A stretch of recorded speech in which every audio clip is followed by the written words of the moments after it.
Assalamualaikum warahmatullahi wabarakatuh. Saya Anissa Lima Khairo, mahasiswa PPG Prajabatan Gelombang 2, bidang studi fisika. Pada kesempatan hari ini akan mempresentasikan strategi dalam mewujudkan pemikiran KHD untuk pendidikan yang berpihak pada murid. Menurut Ki Hajar Dewantara, pendidikan merupakan segala kegiatan untuk menuntun peserta didik pada tingkah laku yang lebih baik, di mana pelaksanaan pendidikan harus memenuhi kodrat anak, dilaksanakan berdasarkan kodrat zaman dan kodrat alam peserta didik. Metode pendidikan yang cocok digunakan sesuai dengan budaya Indonesia adalah metode yang tidak memakai syarat paksaan. Adapun pengertian pendidikan yang berpihak pada murid, yaitu pendidikan yang menitik beratkan murid sebagai prioritas utama yang harus dilayani. Jadi di sini segala program pendidikan atau segala bentuk pelajaran harus disesuaikan dengan kebutuhan murid, baik dari segi kognitif maupun sosial emosional. Di mana kita mengedepankan segala karakteristik murid untuk dipenuhi kebutuhannya. Adapun karakteristik dari pendidikan berpihak pada murid yaitu manusia merdeka, di mana pembelajaran ini menerapkan prinsip pembelajaran menurut Ki Hajar Dewantara yaitu memanusiakan manusia yang merdeka. Jadi peserta didik tidak dipaksakan dalam kegiatan belajar. Selain itu juga segala kebutuhan peserta didik akan dipenuhi sesuai dengan karakteristiknya. Yang kedua yaitu mengembangkan bakat dan minat siswa dan memenuhi kodrat anak, memenuhi segala bentuk potensi yang dimiliki oleh seorang anak dan terus dikembangkan. Bentuk dari pendidikan berpihak pada murid yaitu pembelajaran berdiferensiasi, di mana pembelajaran sendiri merupakan bagian dari pendidikan. Menurut Tomlinson tahun 2000, pembelajaran berdiferensiasi adalah usaha untuk menyesuaikan proses pembelajaran di kelas untuk memenuhi kebutuhan belajar individu setiap murid. Jadi di sini kegiatan pembelajarannya tidak disamaratakan pada setiap murid, namun disesuaikan pada karakteristik dan kebutuhan setiap peserta didik.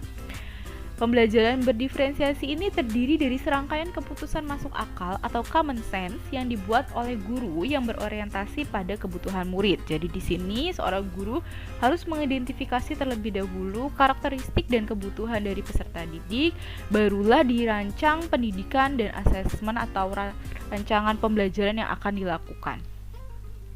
Nah, keputusan-keputusan terkait pembelajaran berdiferensiasi yaitu menciptakan lingkungan belajar yang mendukung peserta didik. Jadi di sini diusahakan sebagaimana mungkin lingkungan belajar tersebut sesuai dengan karakteristik peserta didik.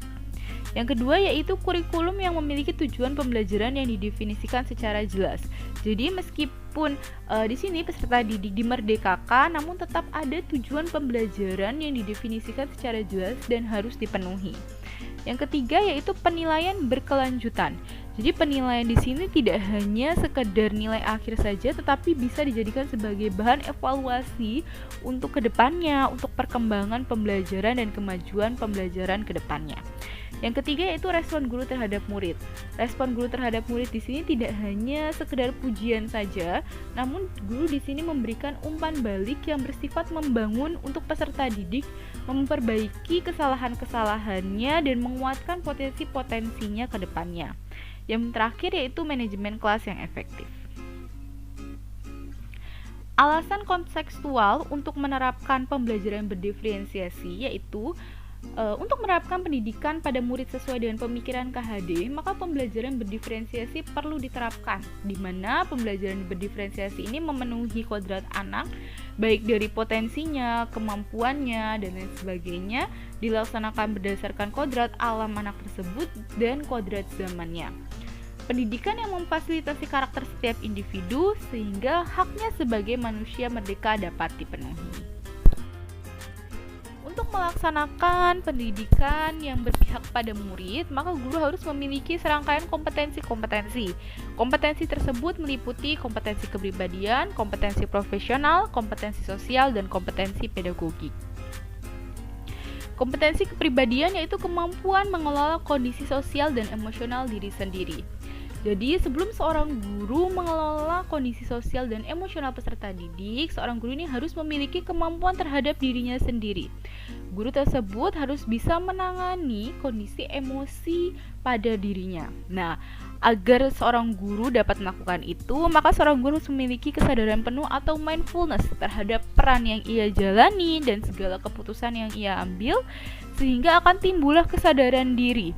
Setelah guru tersebut memahami sepenuhnya atau sadar sepenuhnya terhadap peran yang ia jalani, maka guru tersebut akan memiliki kesadaran diri terhadap perannya tersebut, sehingga dapat melakukan pengelolaan emosi secara fokus hingga timbullah kesadaran sosial atau empati pada lingkungan sekitarnya.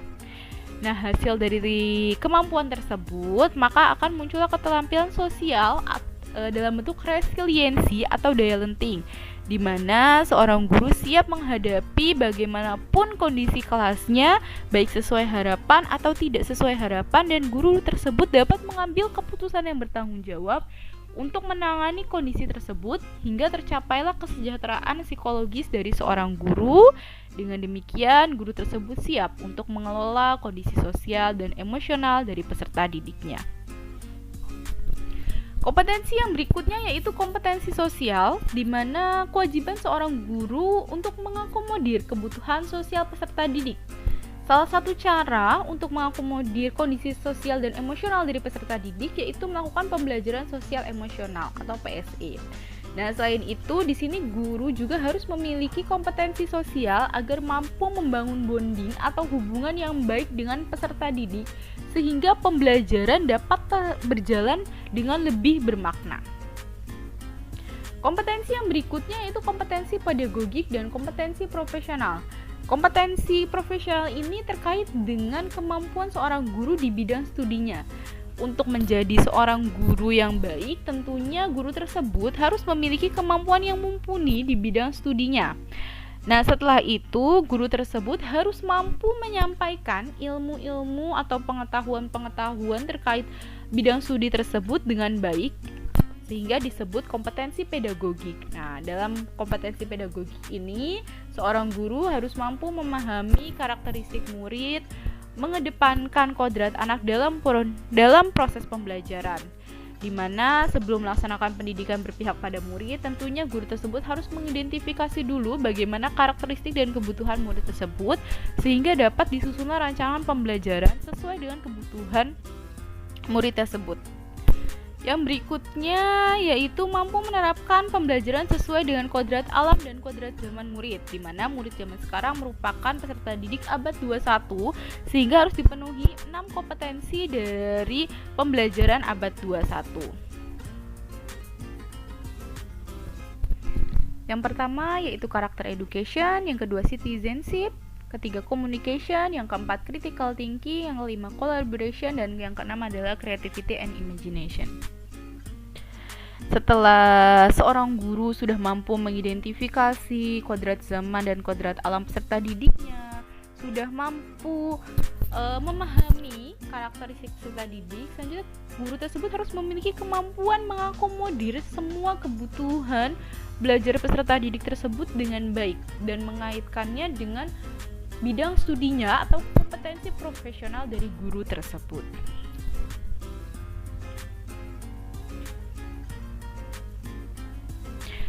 Dalam melaksanakan pembelajaran berpihak pada murid atau pembelajaran berdiferensiasi, di sini seorang guru harus melakukan pemetaan kebutuhan terhadap murid. Nah, apa saja sih yang harus dipetakan untuk kebutuhan murid? Yang pertama yaitu minat murid.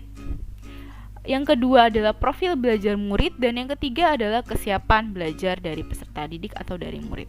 Nah, adapun strategi pelaksanaan pembelajaran berpihak pada murid, yang pertama yaitu mendidik murid sesuai dengan kodrat alam dan kodrat zamannya. Jadi, pembelajarannya tidak hanya kita sesuaikan dengan karakter dasar peserta didik, namun juga harus kita sesuaikan dengan kondisi zaman saat ini bagaimana. Seperti yang sudah dibahas sebelumnya, bahwa peserta didik harus kita arahkan untuk memenuhi kompetensi abad 21. Yang kedua adalah mendidik dengan menuntun. Yang ketiga adalah menanamkan budi pekerti, di mana pendidikan itu tidak hanya sekedar memberikan pengetahuan-pengetahuan kognitif, namun juga mengedepankan pemahaman atau mengedepankan kemampuan sosial dan emosional dari peserta didik. Yang ketiga itu melibatkan peserta didik secara aktif, baik dalam pembelajaran ataupun dalam evaluasi. Jadi untuk pembelajaran berpihak pada murid ini, peserta didik juga dilibatkan secara aktif dalam kegiatan evaluasi atau asesmen pembelajaran mereka dan penilaian terhadap teman sebayanya. Yang berikutnya itu mengimplementasikan pembelajaran secara diferensiasi. Nanti akan kita bahas diferensiasi apa saja yang perlu diterapkan. Diferensiasi yang perlu diterapkan itu meliputi 3, yaitu diferensiasi konten, diferensiasi proses, dan diferensiasi produk. Jadi diferensiasi konten ini kita bedakan peserta didik berdasarkan dengan gaya belajarnya, kemampuannya, dan kesiapannya sesuai dengan pemetaan peserta didik yang sebelumnya telah kita bahas. Nah, berdasarkan setelah kita lakukan diferensiasi konten, maka tentunya akan dilakukan pembedaan proses berdasarkan diferensiasi konten yang telah dilakukan. Seperti itu. Jadi peserta didik dengan gaya belajar berbeda tentunya akan diakomodasi dengan proses pembelajaran yang berbeda. Dengan demikian, hasil pembelajaran atau produknya pun tentu akan berbeda antar peserta didik yang satu dengan peserta didik yang lain, karena di sini kita menekankan pembelajaran sesuai dengan kebutuhan dan karakter peserta didik. Adapun tantangan-tantangan dalam melaksanakan pembelajaran ataupun pendidikan berpihak pada murid, yang pertama yaitu kurangnya pengetahuan guru tentang pembelajaran berdiferensiasi. Jadi masih banyak guru yang menerapkan pembelajaran yang menyamaratakan peserta didik dalam satu kelas dengan metode pembelajaran yang sama, asesmen yang sama, seperti itu. Nah, untuk menangani hal tersebut, maka guru tersebut harus secara aktif menggali informasi dan mengikuti berbagai pelatihan. Yang kedua yaitu guru harus cermat mengidentifikasi karakter murid, di mana sudah kita bahas bahwa pendidikan berpihak pada murid ini dilaksanakan sesuai dengan karakter dari setiap peserta didik. Nah, bagaimana cara guru dapat mengidentifikasi karakter peserta didik atau karakter murid? Salah satunya dilakukan dengan melakukan asesmen diagnostik atau asesmen awal untuk mengidentifikasi murid tersebut. Nah, tantangan yang ketiga yaitu guru perlu menyiapkan multimetode dan multimedia, karena pembelajarannya ini dibedakan antara murid satu dan murid lainnya sesuai dengan karakter dan kebutuhannya. Tentunya guru tidak bisa hanya menyiapkan satu metode atau satu media saja. Nah, dengan demikian guru tersebut harus meningkatkan keterampilan agar mampu mengakomodir kebutuhan peserta didik dengan berbagai macam gaya belajar. Tantangan berikutnya yaitu murid tidak siap menerima perubahan, karena murid sudah terbiasa belajar dengan disamaratakan. Bukan tidak mungkin apabila ada pembedaan proses antara murid yang satu dengan murid yang lain. Di sini murid akan melakukan penolakan seperti itu. Nah, untuk mengatasi masalah tersebut, maka guru harus memberikan penjelasan di awal dan bagaimana pembelajaran yang akan diterapkan serta mengapa pembelajaran tersebut diterapkan. Yang terakhir yaitu sarana dan prasarana yang belum memadai. Tentunya untuk masalah sarana dan prasarana ini setiap sekolah memiliki sarana dan prasarana yang berbeda-beda. Nah, untuk itu guru harus secara kreatif dan inovatif memaksimalkan sarana dan prasarana yang ada. Baik, sekian pemaparan saya terkait strategi pendidikan berpihak pada murid. Saya akhiri. Wassalamualaikum warahmatullahi wabarakatuh.